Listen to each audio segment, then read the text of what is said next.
حالیہ دنوں میں پاکستان میں خاتون نے اس قسم کا کپڑا پہنا تھا جس میں عربی میں کچھ لکھا ہوا تھا، تو بعض لوگوں نے اسے قرآنی آیت سمجھ کر اس کے ساتھ جو ہے سختی کی۔ اب پتہ نہیں مار پیٹ کا معاملہ ہوا یا نہیں ہوا، کیا ہوا۔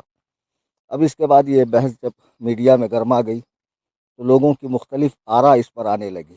پاکستان جس کی بنیاد اسلامی جمہوریہ پاکستان جسے کہا جاتا ہے، دیکھنے میں آ رہا ہے کہ وہاں مذہب سے بیزاری عام ہوتی جا رہی ہے، ملحدین کی تعداد بڑھتی جا رہی ہے، مسلمان کہلانے والے اسلام کا اور مقدسات کا مذاق اڑا رہے ہیں۔ ایسا ہرگز نہیں ہونا چاہیے۔ اگر اس خاتون نے ایسا کپڑا پہنا جس پر قرآنی آیت نہ بھی ہو تو عربی حروف تہجی تو تھے، حلوہ لکھا تھا یا جو بھی لکھا تھا، تو اگر اسے اس کی اجازت دے دی جائے تو لوگ جرأت کر کے آگے قرآنی آیات لکھے ہوئے کپڑے استعمال کریں گے۔ ابھی گزشتہ ماہ میں دبئی گیا تھا، وہاں میٹرو اسٹیشن پہ نیچے باٹم لائن میں عربی میں لکھا ہوا ہے دخول کا، خروج کا، ڈسٹنس وغیرہ کا۔ تو میں نے وہاں سخت پرہیز کیا پیر رکھنے سے۔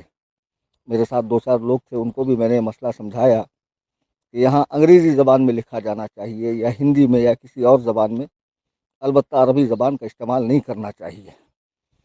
تو فیشنیبل مسلمان، ماڈرن مسلمان، یہ تو صرف ایک زبان ہے، اس سے کیا فرق پڑتا ہے۔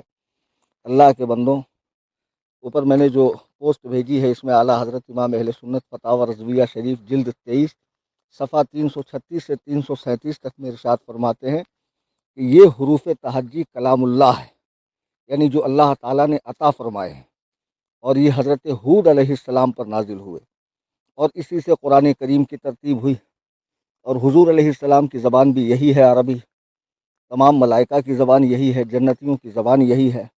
مرنے کے بعد ہر انسان کی زبان اپنے آپ عربی ہو جائیں گی، اور چونکہ فارسی اور اردو میں بھی عربی حروف ہی استعمال ہوتے ہیں، ایک دو جو ہے حرف کا اضافہ ہے، تو ان زبانوں کے حروف کی بھی تعظیم کی جائے، ادب کیا جائے۔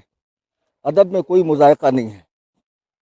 ہمارے علماء فرماتے ہیں کہ اگر کوئی بندوق سے، کوئی تیر سے کسی چیز پہ نشانہ لگا رہا ہو اور وہاں کچھ لکھا ہو، جیسے شیطان لکھا ہو، نمرود لکھا ہو، فرعون لکھا ہو، ابو جہل لکھا ہو، ابو لہب لکھا ہو،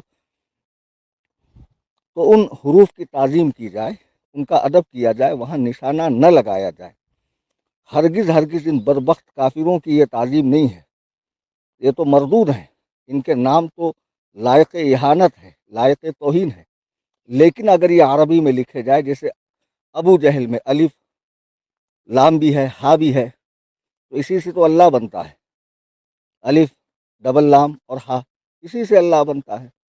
تو ان حروف کی تعظیم کی جائے۔ ہم مسلمان ہیں، ہمیں ہر وہ کام کرنا چاہیے جس کا اللہ و رسول نے حکم دیا ہے، اور جس سے ہر طرح ادب ظاہر ہوتا ہو۔ بے ادبی والے کام یا شان گھٹانے والے کام یا اپنے مقدسات کی توہین سے ہمیں بچنا چاہیے۔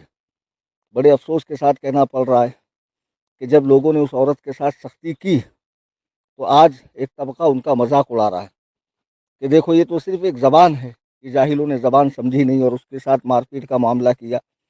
میں مار پیٹ کی تائید نہیں کرتا، لیکن اسے سختی کے ساتھ تاکید تو کرنی چاہیے۔ اسی طرح آپ جب کوئی چیز استعمال کریں، جیسے بیگ ہے، شوز ہے، نیوز پیپر ہے، اگر اردو میں ہے، عربی میں ہے، جب وہ قابل استعمال نہ رہیں تو انہیں کسی محفوظ جگہ دفن کیا جائے جہاں کسی کا پیر نہ پڑتا ہو۔